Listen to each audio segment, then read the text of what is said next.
Hello guys, good morning, good afternoon, good evening sa lahat Welcome to my YouTube channel, Rosalski TV. At ayun guys, nandito tayo para magreaksyon sa naging live ni Kuya Jello kagabi Pero bago po ang lahat pakisuportahan po muna ang ama ng Kalingap, Kuya Val Santos Matubang, Ate Edna Vlogs at Kalingap Rob.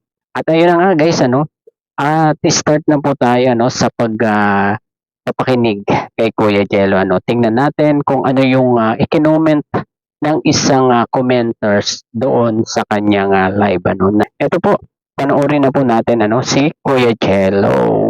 Ito guys, start na po tayo Share, bugbog na siya, sabi ni Isabel. Bilyones, shoutout po Bilyones, sa Mali 14 to. Mark, di sana sumama na ako. Kasi yan. Kung may pera ako, alam nyo, kung pwede lang may baryasta yung ako nang pumunta Sabi ni Kalinga Probay, sabi ni Kalinga. Grabe Dito natin napatunayan talaga na hindi talaga nakasama itong ating dalaga. Guys, sayang lang naman na pagkakataon, 'di ba guys? At bihira mangyari yung mga ganyang trip na libre, 'di ba? Ang alalahanin mo lang ay yung iyong pocket money. Pero okay na ang pocket money, may nagbigay na rin sa kanya, Kaya lang talagang hindi natin akalain na talagang magkakasakit itong ating dalaga, Dapat yan po ay ating maunawaan naman, 'di ba? Dahil hindi naman po natin alam kung kailan tayo talaga magkakasakit At alam naman natin na talagang gusto rin ng ating dalaga na pumunta ng Korea dahil isa yan lugar na yan na gusto talaga niyang puntahan, 'di ba? At ayun nga, sayang nga lang dahil hindi siya nakasama, 'di ba? Pwede lo, ikaw na lang. Pwede lo, ikaw na lang, dami na yun ba? Kung parang ticket lang ng bus yan. Ginakwit ko na yan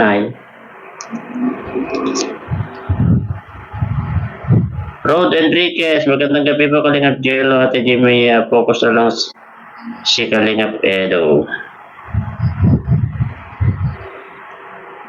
Yan. Maravik Labrador yan. Focus na lang sa Sakayas. Naka-live si Bito, sabi wala naman daw sakit si dalaga nila. Yung nagsumbong na naka-live daw si Bito at sinabi ni Bito na wala daw naman sakit ang ating dalaga. Guys, hindi dapat nila sinasabi yan lalo't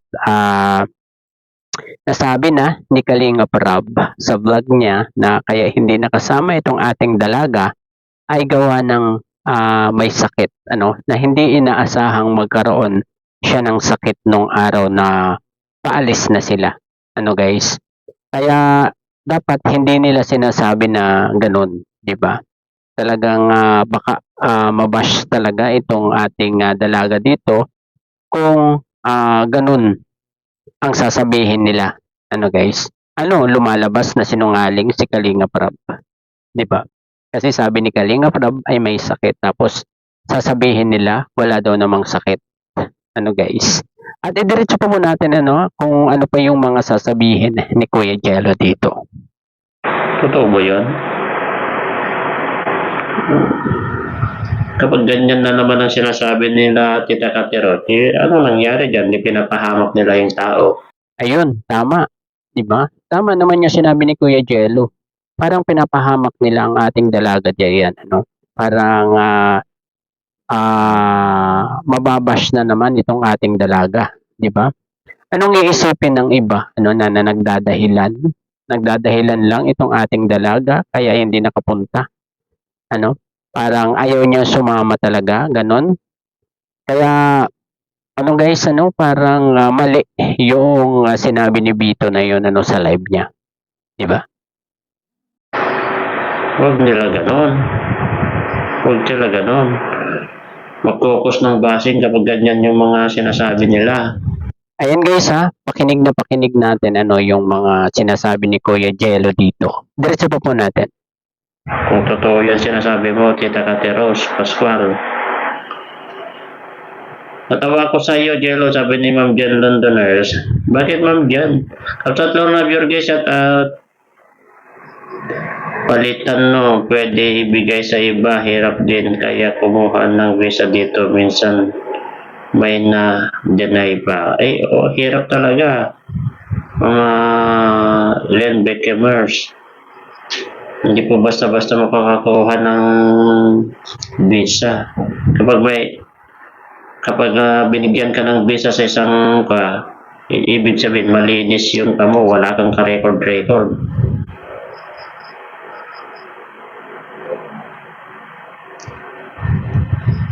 Hindi alam na Kuya Jello. Huwag silang ganon, mababas yung bata. Huwag silang salita na ganon. Konsensya na lang nila yan kung hindi mo sabi ng totoo. Iwan ko sa kanya, nakikinig ako pero di ako nag-like.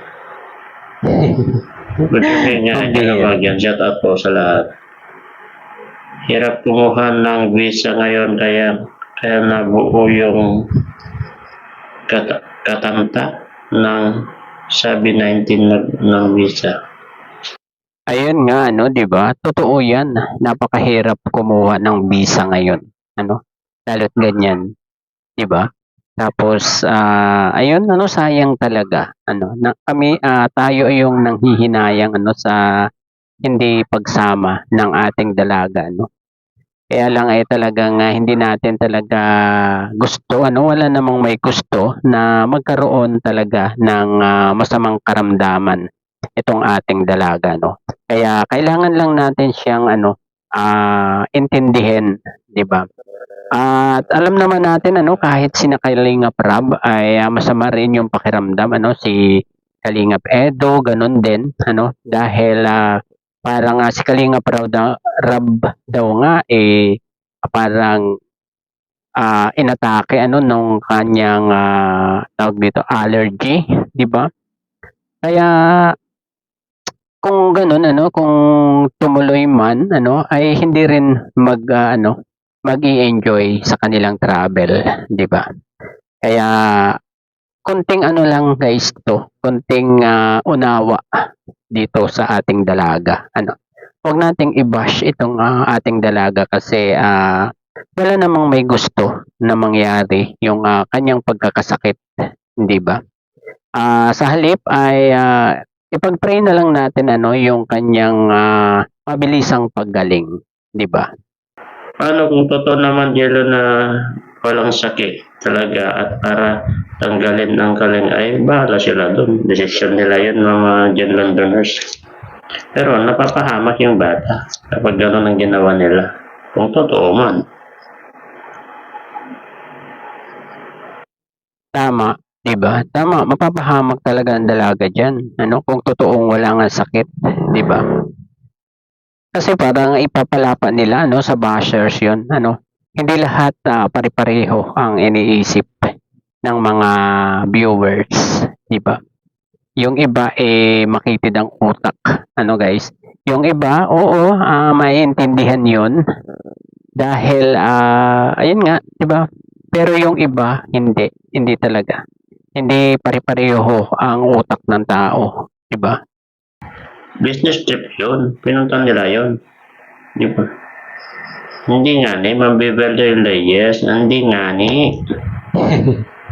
Sir na Vivian, hindi kayo nanonood sa live ay sa vlog ni Kalina Crab? Tignan nyo kung mag-live na si Edge, guys.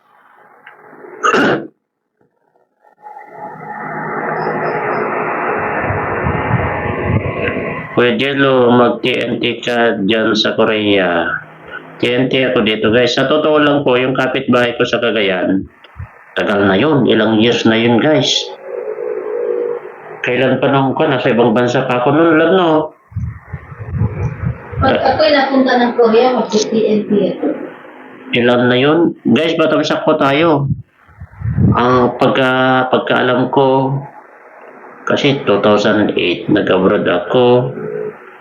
2013 parang 2014 yata yun guys. 2014 hanggang ngayon. 14, 6.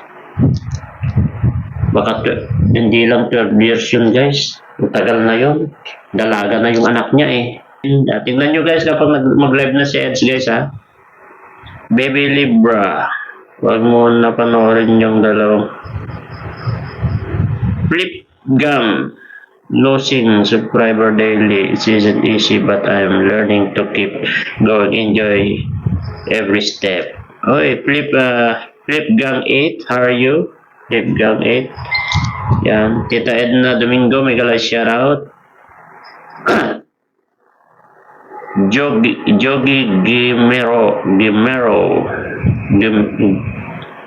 Gimeno. Hi Kuya, kamusta? Shout out po. Yan, Kalbo. Ang Kalibok Clan. Kala ko Kalbo. May CCTV na family connect sa sponsor. Narinig nyo ba yun guys? May CCTV ang family nakakonect sa mga sponsor. Grabe naman yun guys, talagang binabantayan nila ang family.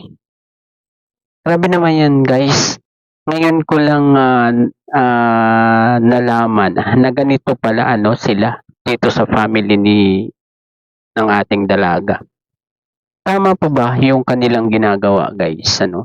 Tama pa ba yung kanilang paghihigpit? Grabe naman yung paghihigpit na yan guys. Baka pati sa CR, meron ng camera yan. Diba? Grabe naman yun. Kung totoo yung sumbong niyang isang commentor na yan, na yung CCTV na inilagay sa bahay ng family ay nakakonect doon sa mga sponsor. Grabe naman. Grabe na yan guys. Grabe naman yan guys. Diba? Pwede lo, baka may prank nga awan ni Biancy pero abang-abang ay ako. Sinabi na nga na hindi Grabe kasama eh. guys, ang dami pa ring umaasa.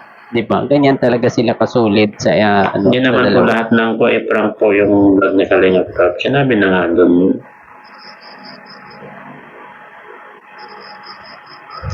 Pagod na siguro si Ed, di pa nagla-live.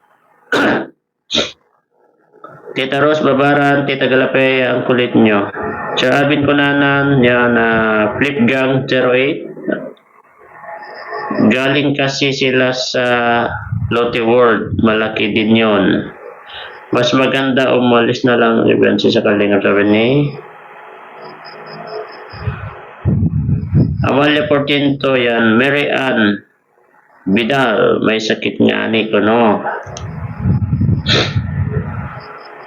Shoutout kay Dielo, good evening Ma'am Annalyn Quanico.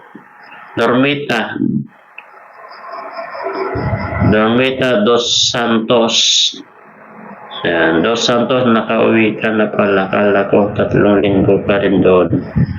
Saan? Sa Korea?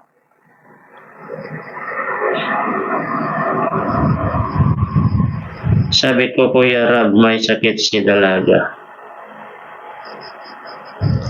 Kalingap Prab nga, may sakit. Hindi nyo nag-alam.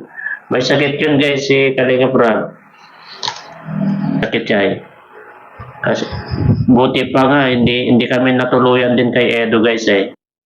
Ayun guys, di ba? Kahit may sakit si Kalingap Rob, ay talagang sumama rin siya. Kasi business yan guys, business trip. Kung hindi kung ano man, di ba? Kasi napakahalaga niyan sa kanila, kay Kalingap Rob. At doon sa mag-asawa, doon sa may-ari ng Velvet Box, kaya hindi nila iningli, yung kanilang nararamdaman, matuloy lamang. Siguro, sa hiya na rin siguro ni Kalingap Rob, di ba? Doon sa mag-asawa dahil pinaghandaan talaga yung pagpunta sa Korea. Sa totoo lang po, nung pa-Manila kami, Ewan ko, sobrang banas kasi yun. Nung araw na yun, yung pagpunta namin, sobrang banas. Tapos siguro dahil sa pumasok kami sa van, eh malamig sa loob. Hawak mo ang beat, hawak mo ang gabi. Sa bawat galaw mo ako'y nabibi. Hawak mo ang beat, huwag mong bibitawan. Hanggang sa huling tugtog ng sayawan. Hawak mo ang beat sa ilaw at dilim. Ikaw ang ritmo ng damdamin. Hawak mo ang beat dito sa pista.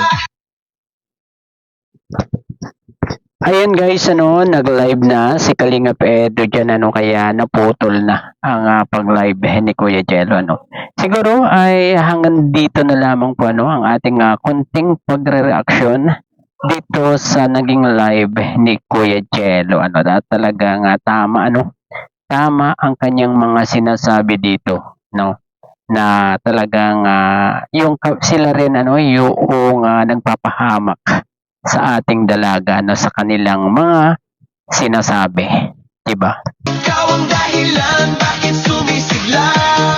Sa bawat ikot mo palakas ang bas para Ayun, hanggang dito na lamang po, bye bye, God bless po sa lahat, peace.